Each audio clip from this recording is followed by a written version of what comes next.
Well, US markets are set to close high today after a strong result for domestic manufacturing and lower jobless claims. Now we're joined by Keith Bliss of Catone.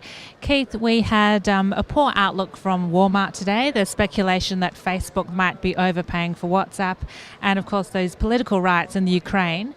Why did US markets close higher on a day like this? Yeah, this is a point that's fairly confusing to a lot of people because you look at not only the three things that you just cited, but also the recent economic data out of the U.S. and even some shows of weakness out of China and Europe recently. You would think that the markets would sell off. And when you add in the fact that the Fed is just full steam ahead and pulling back on their quantitative easing.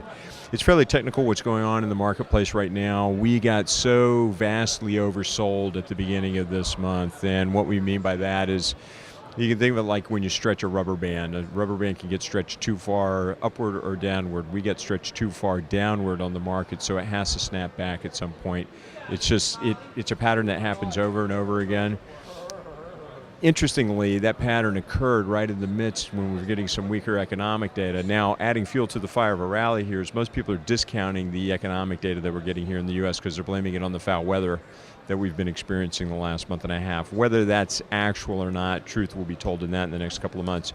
But the market will trade higher from here, and we believe that we see within our models that we'll actually set an all-time high in the S&P 500 here in the next week or so.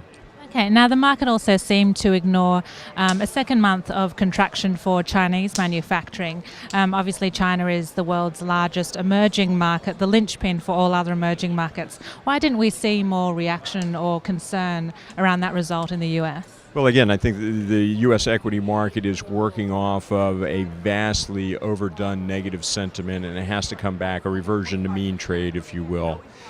During that reversion to mean trade, we also got a lot of positive momentum in it where you had money now flowing back into the market. We were having net outflows of cash out of the equity mutual funds, for example, at the end of December, the beginning of in January, and the beginning of February. That money will come back in, will chase the market. That money has to be put to work. It becomes a self-fulfilling prophecy.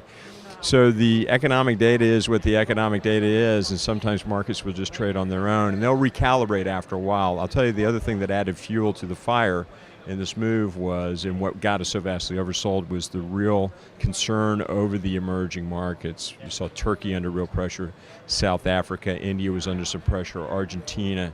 We're now seeing hot spots, of course, in Ukraine, as you pointed out, and also in Venezuela.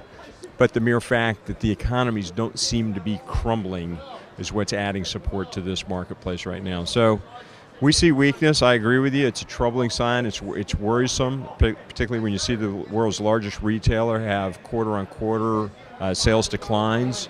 And they're also saying that 2014 is going to be a very challenging year for them across a number of metrics that they follow. But for right now, I've been telling everybody, don't short this market. You will get burned on it near term. Okay, there you have it. There's every reason for pessimism, but markets are still moving up. That was Keith Bliss of Catone, and I'm Jane Self, The Street.